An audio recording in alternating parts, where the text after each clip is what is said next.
Maka saudaraku sekalian, ingat Allah dalam perlakuanmu kepada Allah pun dalam perlakuanmu kepada sesama hamba-hambanya Allah.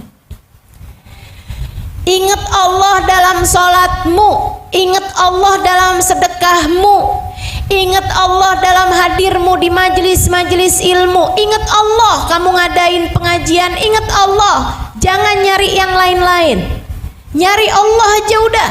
Jangan nyari biar saya populer, saya sumbangkan nih biar nama saya keangkat di masyarakat. Jangan, percuma. Semuanya hanya akan sia-sia kalau tujuanmu bukan karena Dia.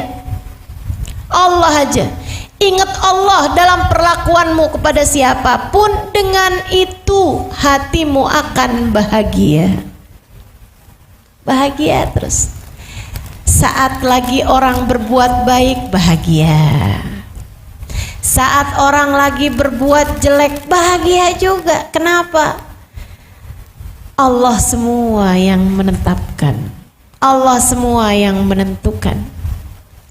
Ketika ada orang yang sedang menghujat, alhamdulillah, ya Allah, dihujatnya di dunia aja ya Allah, di akhirat jangan.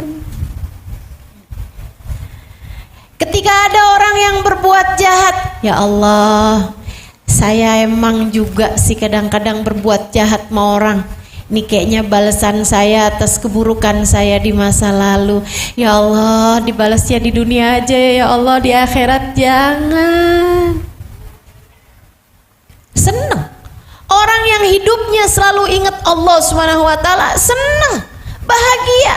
Dia nggak mudah tersinggung karena faham tidak ada sesuatu terjadi kecuali dengan izin Allah. Dia faham itu, maka dia jalankan kehidupannya. Yang ketiganya nih, jalan bahagia ada pada jalan takwa. Iman nomor 1, zikrullah nomor 2, jalan takwa nomor 3-nya. Apa itu? Menjalankan perintah Allah, menjauhi larangan Allah. Jalan taat kepada semua yang diaturkan oleh Allah Subhanahu wa ta'ala. Dosa, meski semanis apapun kelihatannya, hanya akan membuat hatimu gelisah. Makanya Nabi ketika menyebutkan definisi dosa, udah gak ada deh yang lebih benar daripada Nabi Muhammad alaihissalam. Manusia gak ada yang lebih benar daripada Nabi Muhammad. Saya bisa percaya bisa enggak omongan orang lain, akan tetapi omongan Nabi Muhammad saya akan mempercayainya sepenuh hati saya, sebab semua ucapannya adalah wahyu dari Allah Subhanahu wa ta'ala. Nabi ketika mendefinisikan dosa, nih saudara sekalian, Nabi ketika mendefinisikan dosa, Nabi Muhammad bilang al-ithmu ma haka fi sadrik wa karihta an yattali alaihin nas. Dosa adalah sesuatu yang menggelisahkan hatimu, sesuatu yang terasa gatal di hatimu, sesuatu yang hanya bikin hatimu galau, sesuatu yang bikin rasa hatimu gak enak, gak nyaman. Dosa adalah ketidaknyamanan di hati dan sesuatu yang kamu gak suka kalau orang lain tahu. Itu dosa. Itu dosa.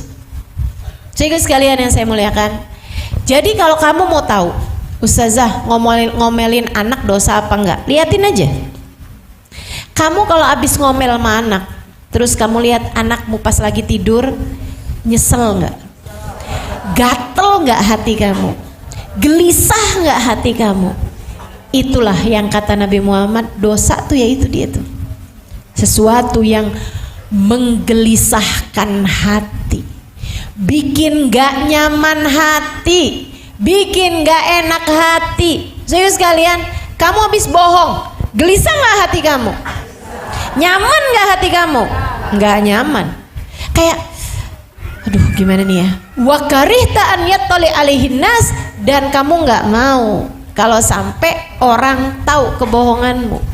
Kamu gak mau kalau sampai orang tahu bahwa kamu marah-marahin anakmu. Nah tuh, begitu kamu gak suka ada orang lain lihat, begitu kamu gak suka ada orang lain tahu, itulah yang namanya dosa. Kamu bangun di waktu malam baca Quran, kalau sampai ada yang tahu, seneng apa susah? Seneng. Buktinya orang kagak ada yang tahu aja kamu suka cerita-cerita. Pagi-pagi kelihatan ngantuk banget. Tanyain sama suaminya, kamu kok lemes banget sih? 11 rakaat bang semalam. Abang tidur aja, saya bangunin juga. Gak ada yang tanya. Seneng kamu kalau ada orang lain tahu gitu kan. Kenapa? Bukan dosa. Kalau dosa kamu gak seneng. Kamu gak seneng orang lain tahu. Sehingga sekalian yang saya muliakan, jadi definisinya dosa tuh sesuatu yang bikin hati gak bahagia. Maka jangan pernah berpikir bahwa dosa membahagiakanmu. Enggak. Jadi dek, jangan kamu pikir orang pacaran tuh bahagia. Enggak banget, enggak banget. Bahagia sih dikit, susahnya banyak. Coba aja tuh lihat orang pacaran, seneng semenit, 2 menit, 3 menit gitu kan. Abisnya itu pacaran aja isinya beranteman mulu loh. Betul apa enggak? Gitu kan. Kamu tuh kenapa sih? Saya WhatsAppin enggak kamu balas. Ya kan kamu WhatsApp jam, saya balas kan. Ih tapi kamu balasnya jam, saya WhatsAppnya dari jam 10 pas. Kamu balasnya jam 10 lewat 5. Ampun. Dosa bikin orang tuh jadi PA.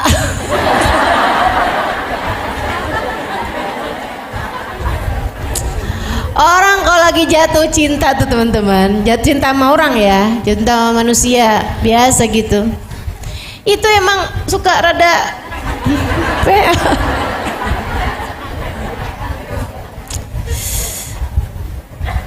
Ya Allah.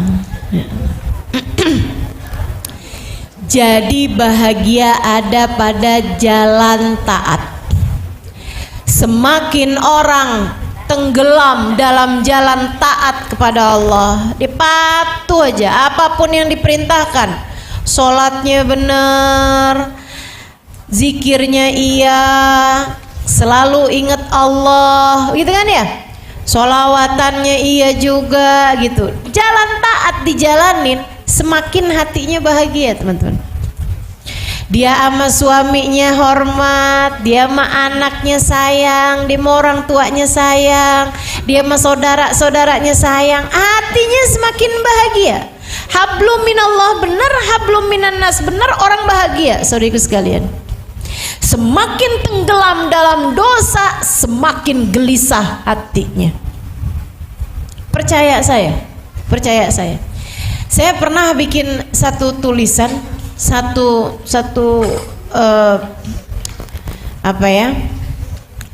tulisan atau satu pembahasan gitu. Bahwa orang tuh kalau lagi tenggelam dalam dosa, dugem, misalnya malam-malam tuh, dunia gemerlap, ya kan ya. Dia mabok, dia inian sama temen-temennya tuh, dia jejingkrakan di diskotik, joget-joget segala macem tuh. Dia ngerasanya gitu kayak lagi bahagia gitu kan. Waduh, sampai dia pulang.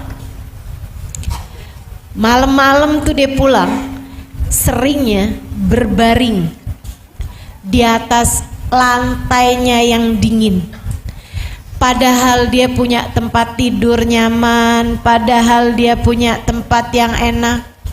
Dia baru ingat kalau dia lapar, tapi dia nggak bisa bergerak gitu, kayak lemes banget, dia pusing, dia mual, dia ngerasa kotor badannya, dia sedih, dia gelisah, dia pikir tuh udahlah, besok juga saya ketemu sama teman-teman saya, ntar saya seneng lagi.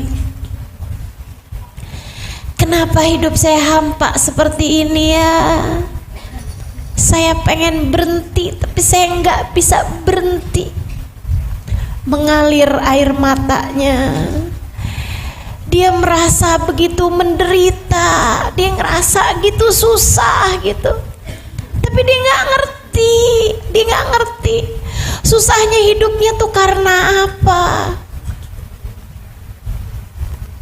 Enak hidup begitu? Enggak. Sehingga sekalian, ada seorang kakak datang sama saya dengan linangan air mata. Ustazah, doain adik saya Ustazah. Adik saya Ustazah tenggelam dalam dosa-dosa Ustazah. Saya udah lama gak ketemu sama dia. Dia kabur dari keluarga, sudah orang tua kami meninggal. Dia bilang, satu hari saya dapatin saudara saya ini Ustazah, ada fotonya lagi pakai pakaian renang, pegang botol minuman keras.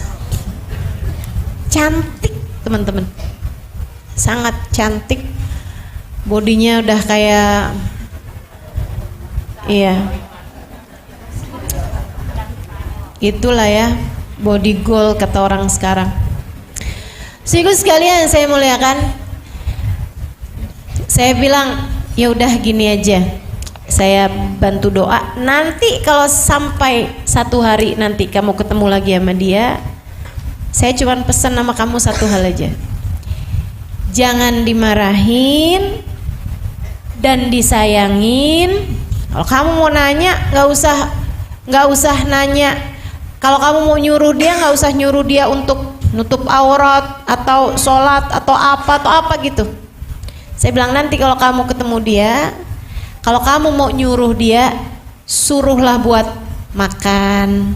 Tanyain aja, udah makan dek gitu. Yuk, kamu pengen makan ini nggak? Apa sih yang kamu lagi pengen makan? Kamu sayangin aja. Saya bilang sayangin, bahagiain hatinya. Kenapa gitu Ustazah? Karena dia sudah cukup menderita.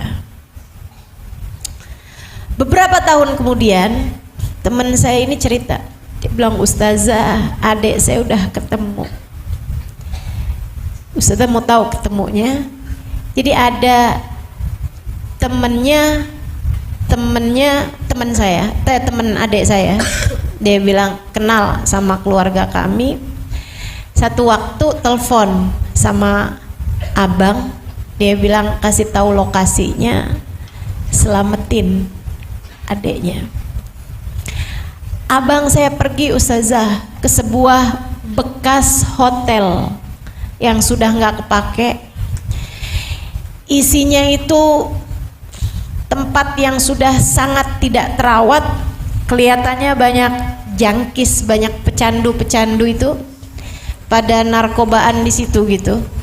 Dibilang bau campur antara bau pesing, bau bau muntah, bau kotoran manusia ya, campur sama bau minuman keras, campur sama bau asap-asapnya barang-barang haram, bau rokok, bau segala macam tuh. Ustazah masuknya udah bikin mual. Dia bilang abang saya datang ke sana udah dikasih tahu bekas nomor kamar sekian gitu. Dia bilang abang saya begitu buka, kelihatan adik saya Ustazah dalam keadaan udah overdosis dengan busa-busa keluar dari mulutnya gitu. Dia bilang dan dalam keadaan tanpa selembar benang pun.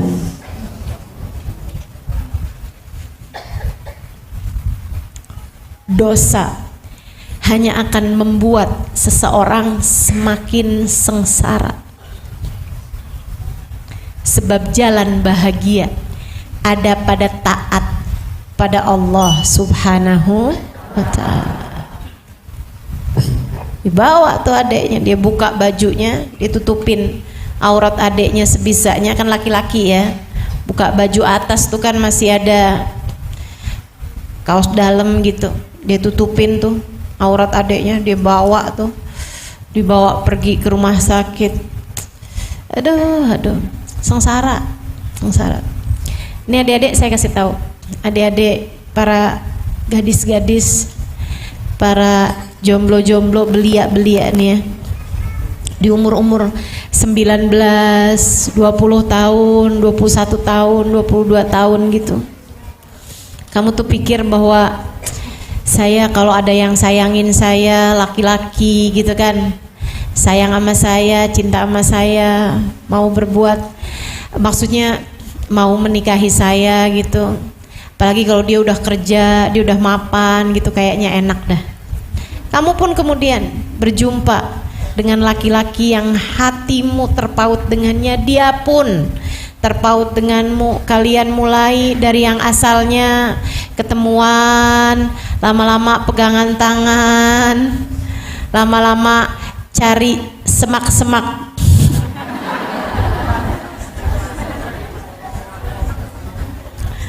Ya Allah, ya Allah, cari kebun raya sini nih ya. Ya Allah, kamu nggak tahu setan tuh dek ngelabuinnya luar biasa.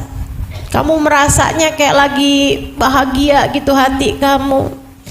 1 jam tak bertemu serasa setahun lamanya. Kamu ketika berjumpa dengan dia rasanya berbunga-bunga gitu.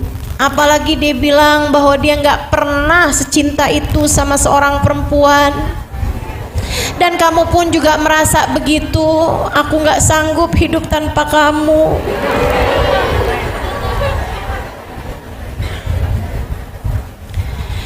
Teman-teman saudaraku sekalian yang saya muliakan, adik-adik nih dengerin saya. Maka kemudian setan pun mengelabui kalian berdua sampai haram zina pun kalian kerjakan. Sekali, 2 kali, sampai kemudian satu hari kamu merasakan ada sesuatu yang hidup di dalam perutmu itu. Dek, bahagia macam apa yang kamu mau cari dengan jalan perbuatan dosa? Itu hanya akan membuatmu sudah berada di neraka sebelum neraka nantinya jika kamu tidak bertaubat darinya. Pun pula kalau sampai kehamilan terjadi padamu, adakah kamu mau belum aja anakmu akan lahir dalam keadaan tidak halal? Dan kamu mau tahu, anak yang gak halal itu deh, walaupun kamu menikah dengan laki-laki yang menghamilimu, itu dia sama bapaknya tidak terhubung. Bapaknya tersebut tidak sah untuk menjadi wali nikahnya. Bapaknya itu dia tidak saling memberi warisan ketika meninggal dunia, gak ada hak waris. Adikku sayang, pikirkan jauh-jauh. Belum lagi yang kamu kira bahagia itu tidak bahagia. Yang ada adalah kegelisahan demi kegelisahan. Dek, orang hamil itu halal aja berat, gimana haram coba?